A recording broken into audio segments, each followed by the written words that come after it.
Salut à tous, aujourd'hui ça va être une vidéo, j'espère sympa. C'est une vidéo qui va concerner surtout la lecture. J'ai terminé ce livre-là, qui était très fin, donc il n'y avait pas grand-chose à lire. C'est le livre qui parlait du vide. Il était presque vide lui aussi. Donc, c'est un livre qui s'appelle L'art du vide, que j'ai acheté sur Amazon. Donc, Purifier son intérieur pour libérer son âme, de Caroline L. Hetzel. Le livre, je ne sais plus combien je l'ai payé. Si je le retrouve sur Amazon, je vous donnerai le prix. Concernant donc le livre en lui-même, il a été imprimé en Allemagne. C'est ça. Un souci. Vous n'avez... Alors, regardez. Un souci.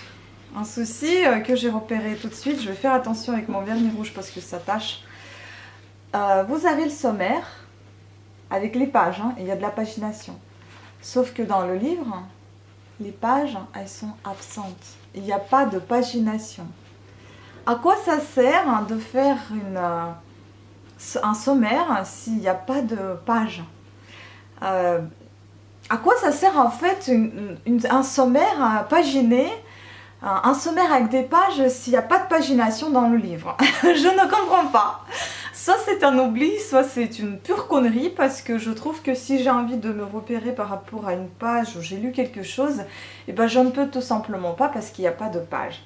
Bref, on ne va pas parler toute la vidéo des pages, mais c'est un fait qui m'a choquée. Une chose qui m'a beaucoup plu, c'est qu'à chaque fois quand vous avez un petit sujet qui commence, il commence par un proverbe. Par exemple, un bon voyageur n'a pas de plan fixe et ne compte pas arriver donc de là au-dessous. Vous avez toujours, vous voyez, vous avez le titre, vous avez ensuite un proverbe et puis donc le chapitre qui parle de quoi que ce soit. Ensuite, vous avez par exemple là, pourquoi devenir minimaliste. Et là, vous allez avoir moins et plus de Ludwig Mies van der Rohe. Vous avez tout ça écrit ici. Ainsi de suite, à chaque fois, ça explique. Ce que j'ai aimé, les proverbes, les plus que j'ai appréciés, et puis quelques phrases qui m'ont touchée ici, je peux vous dire, parce que je l'ai enregistré en photo dans mon téléphone. Et donc, c'était... déjà, le livre, ça se lit très très vite, parce qu'il y a combien c'est marqué d'ailleurs édition review et corrigée, je ne sais pas pourquoi. Alors, il y a 91 pages, donc 2 heures ça vous suffit amplement parce que déjà l'écriture est très grosse. Hein. Et ça se lit très vite parce que c'est un sujet qui est assez relativement, enfin c'est très facile, tout le monde connaît ce que c'est, ne pas accumuler, etc.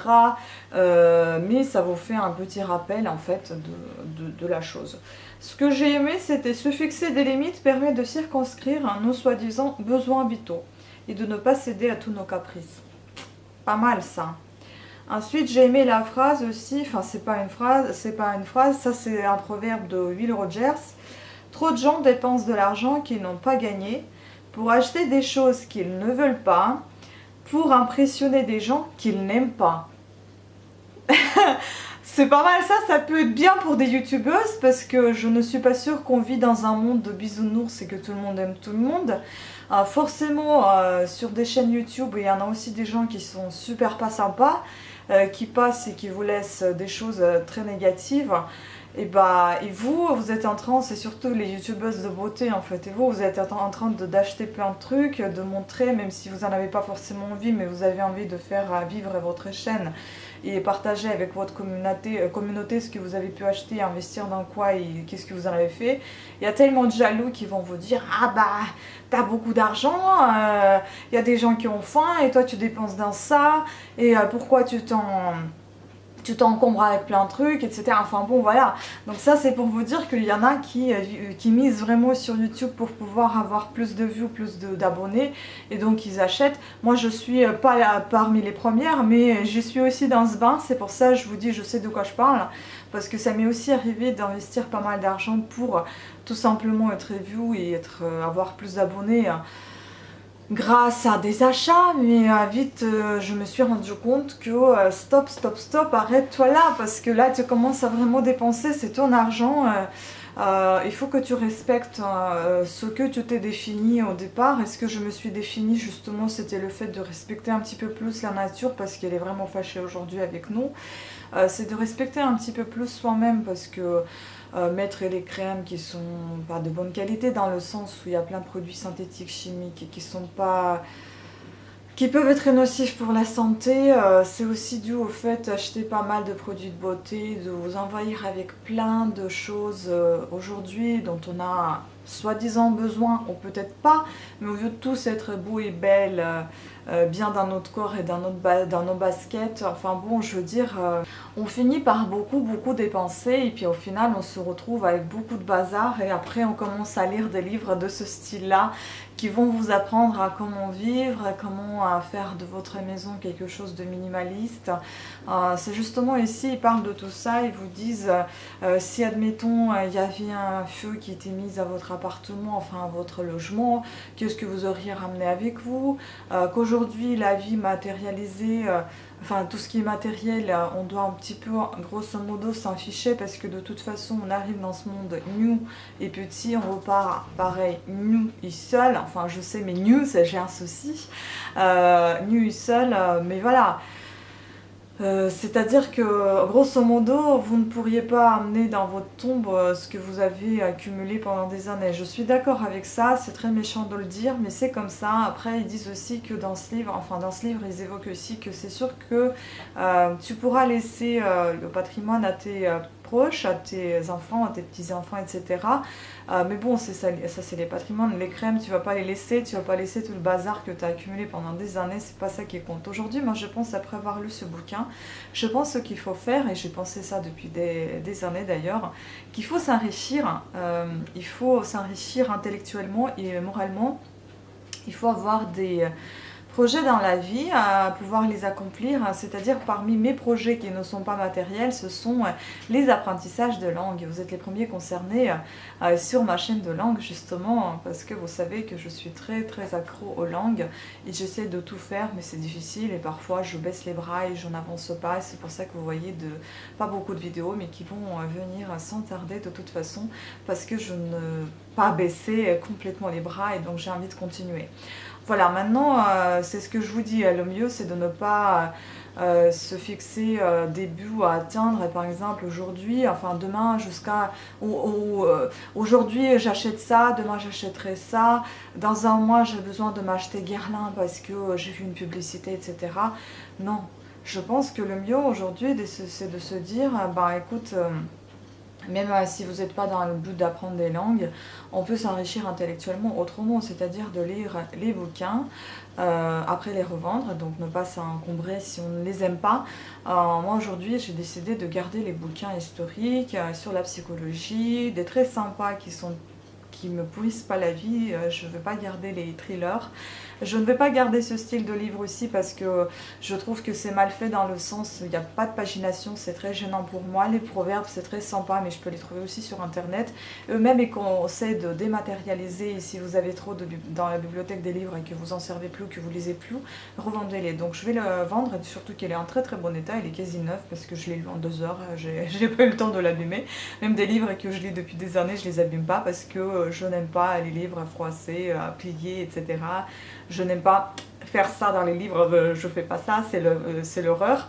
C'est justement pour ça que je n'achète pas des livres d'occasion, parce que des gens ils font ça souvent et je n'aime pas avoir des microbes de quelqu'un, toucher les pages que quelqu'un a touchées, etc. Donc je fais ça très proprement, je lis mes livres très attentivement en faisant beaucoup attention au contenu et puis au visuel et puis à l'extérieur du bouquin, parce que je sais que si j'ai pas envie de le garder, même si j'ai envie de le garder, j'ai envie qu'il soit clean, et si je le rends pareil. Voilà, qu'y a-t-il d'autre? Bah oui, vous parle tout le temps de ce que comptez le nombre d'affaires que vous avez chez vous. Par exemple, il y a des listes qui circulent sur internet d'une centaine d'articles de produits que vous pouvez avoir chez vous, tout compris. Moi, vous savez, si je vais aller compter juste le maquillage, ça fait plus de 100 déjà, donc je vais m'arrêter assez rapidement, je vais avoir marre de compter, ça va être très long. Donc c'est pas pour moi, c'est sûr, mais je sais, la seule chose que j'ai retenue de ce bouquin, c'est que, enfin, que j'ai retenu, Oui, ce que j'ai retenu, c'est parmi ces proverbes qui étaient très sympas, c'est qu'on fait plein de choses pour ceux qui forcément qu'on n'aime peut-être pas forcément. On en fait un peu trop parfois, donc ça, il faut arrêter. Et puis je pense, ce que j'ai retenu, et enfin ce qui était déjà dans mon art de vivre, c'est que j'ai déjà pensé depuis des années à faire à la réduction, à la diminution des déchets, arrêter d'acheter autant de maquillage. Vous pouvez voir mes premières vidéos sur Vita Beauté, où vous pouvez voir plein de stocks que j'ai sortis, que j'ai comptés. C'est d'ailleurs ce qu'il conseille dans ce bouquin, c'est de sortir par exemple en commençant par un groupe d'objets que vous avez chez vous, en commençant par exemple par des vêtements. Vous sortez tous les vêtements, vous les mettez par terre, vous les comptez, vous les regardez, vous vous dites d'où ça vient, de quel magasin, où j'ai acheté ça, etc. Est-ce que je le porte, est-ce que je le porte pas? À un moment donné, vous allez vous en rendre compte qu'il y a des choses dont vous savez même pas la provenance.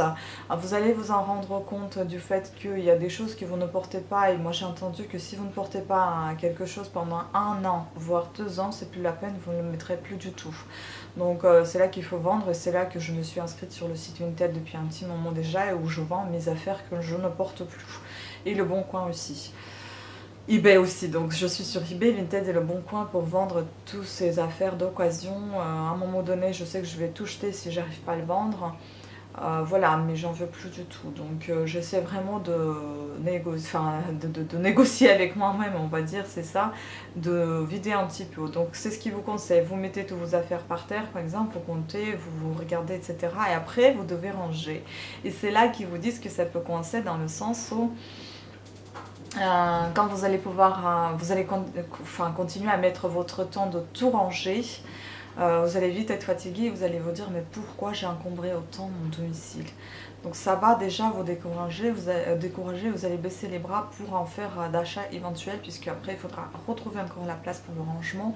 Il va falloir retrouver ce même vêtement pour pouvoir le mettre si vous ne l'avez pas oublié déjà au fond de votre placard. Enfin voilà, la tactique est telle, et l'idée est telle que de vous annuler vous-même avec ce que vous avez fait et de vous montrer du doigt, c'est pas bien, t'en as trop déjà, arrête. Bah en fait c'est ce que je me suis dit, je me suis fait, il y a un moment donné, je me suis fait une grosse liste. En fait la liste était de quelques pages avec tous mes cosmétiques, mes produits de beauté que j'ai chez moi. Je m'en sortais plus en fait, je ne savais plus d'où ça venait, je ne savais plus où j'ai rangé ceci, où j'ai rangé cela, quand est-ce que j'ai acheté. Au bout d'un moment, j'en avais marre. Il y a des produits sur lesquels j'avais collé les étiquettes quand est-ce que je les ai ouverts, etc. Il y en a plein qui sont périmés, mais je me suis dit, bon, je n'achèterai plus. La seule chose, c'est que je vais surveiller. Maintenant, si jamais je fais des allergies, bah, je vais les jeter. Sinon, je vais continuer à les utiliser. Donc, en grosso modo, le bouquin, il vous propose de jeter tout ce qui est inutile et de garder tout ce que vous en servez. Mais moi, je suis dans l'optique que le gâchis, c'est pas non plus la bonne chose. C'est que si vous avez déjà acheté, bah, utilisez-le. Sauf que si vous avez développé des allergies, bah, il faut jeter. Ou bien, si des produits sont encore neufs et que vous en voulez plus, soit vous les vendez, soit vous les donnez, mais ne jetez pas, parce qu'après c'est votre argent, quand je vous ai déjà dit, qui dort ou qui est mort, puisque vous l'avez dépensé, vous ne pouvez plus rien d'autre faire avec. C'est fait, maintenant profitez de ce que vous avez, mais arrêtez d'acheter davantage. Ensuite, ce qui était dit aussi, ce qui est sympa, je sais plus ce que je voulais dire. Bon, il y a plein de choses de sympa, mais en fait, c'est tout simplement un mémo, quoi. Vous devez tous savoir ce qu'il y a à faire. Donc ça, c'était juste un petit rappel de ce que j'avais déjà dans ma tête. L'idée, genre, ne lâche pas, continue ton petit combat de réduction de déchets, arrête de dépenser ton argent et fais un peu d'économie. Je pense que c'est ça qui compte, parce que de toute façon on ne sait pas à quel moment on aura besoin de notre argent, et ça c'est plutôt pas mal de l'avoir plutôt que de le dépenser jusqu'à dernier centime, parce qu'on ne sait pas quelle situation peut arriver d'un jour à l'autre. On ne sait pas si un jour on ne peut plus travailler, on ne peut plus avoir du chômage, si un jour on a besoin d'avoir son propre logement, enfin, il y aura toujours dans quoi investir. Voilà. Après, il faut savoir de faire des achats intelligents. Donc il faut savoir que réfléchir à plusieurs reprises, est-ce que vous avez vraiment besoin de ça ou pas. Voilà, si l'idée vous travaille toujours, soit vous êtes tellement têtu que vous voulez absolument, parce que moi des fois je me dis je vais dormir avec cette idée là, le matin je vais me réveiller, sauf que moi mon cerveau il me dit mais non, mais t'as besoin. Il dit pas est-ce que j'ai besoin, mais j'ai ceci, mais j'ai cela. Non, il me prépare en fait à l'achat. Donc dites-vous dans votre cerveau, non, non, non, non, c'est pas ça que vous voulez pas vous préparer à l'achat, vous voulez tout simplement voir raisonnablement si cette chose a vraiment la place dans votre logement, à votre domicile. Est-ce que cette chose a vraiment sa place ici? Est-ce qu'elle n'est pas là juste pour ramasser la poussière et puis que vous dépensez davantage votre argent, c'est tout. Donc voilà, le bouquin, à peu près, je vous ai résumé ce que je vous ai raconté, c'est à peu près ça. Auteur de ce livre, c'est quelqu'un qui a 3 enfants, elle dit elle-même, parce qu'elle dit aussi d'être accusée par de nombreuses personnes du fait que tu as le droit de parler parce que tu n'as pas d'enfants, parce que tu sais pas ce que c'est d'être encombré par leurs jouets, etc. Elle, justement, elle dit qu'elle en a 3 enfants, 3 garçons qui sont adolescents aujourd'hui et qu'elle ne touche pas à leur chambre, c'est eux qui rangent eux-mêmes, donc il faut savoir que dans ce cas, s'ils ont beaucoup de jouets, etc., c'est à eux de faire le ménage dans leur chambre, c'est à eux de ranger, c'est à eux de surveiller le tout. Après, ils trouvent des bons arguments, par exemple, de ne pas acheter par exemple des PlayStation, etc., parce que, qu'est-ce que tu veux entre PlayStation et un PC? Le PC, c'est mieux parce que tu peux faire plein de fonctions dessus, tu peux jouer, tu peux naviguer sur Internet, tu peux chatter, tu peux écrire, tu peux faire tes devoirs, etc. Sauf que PlayStation, tu ne vas que jouer. Donc pourquoi s'encombrer davantage si tu peux avoir quelque chose qui soit un peu plus coûteux, mais qui sera beaucoup plus optionnel et qui prendra une seule place quelque part sur votre bureau et pas ailleurs dans le salon, etc. Donc c'est un peu cette idée-là d'achat qu'elle vous raconte, qu'elle vous propose, comment elle convainc ses enfants à ne pas en avoir, ce que peut-être qu'ils en ont forcément envie, puisqu'aujourd'hui on vit dans un monde de consommation, que tous les adolescents ils veulent ceci ou cela, et que si tu n'en as pas, c'est que tu es un loser. Non, c'est pas ça. Mais enfin bon, voilà, donc ça, je pense qu'à chaque époque, il y avait la même chose. On était aussi tous jeunes et petits. On avait eu tous nos petits soucis de gamins, etc. Enfin bon, donc en tout cas, j'aime bien le concept. J'aime bien ce petit rappel, cette petite mémo. Mais en soi, bon, c'est 2 heures de bouquin, 100 pages. Je suis pas très emballée. Enfin voilà, donc c'était tout pour cette vidéo. J'espère qu'elle vous a plu et j'espère que ça vous a donné aussi quelques petites idées concernant la réduction des déchets, la diminution d'achat et la sauvegarde de vos finances en fait. Voilà, donc sur ce, je vous embrasse tous et je vous dis à très bientôt. Ciao!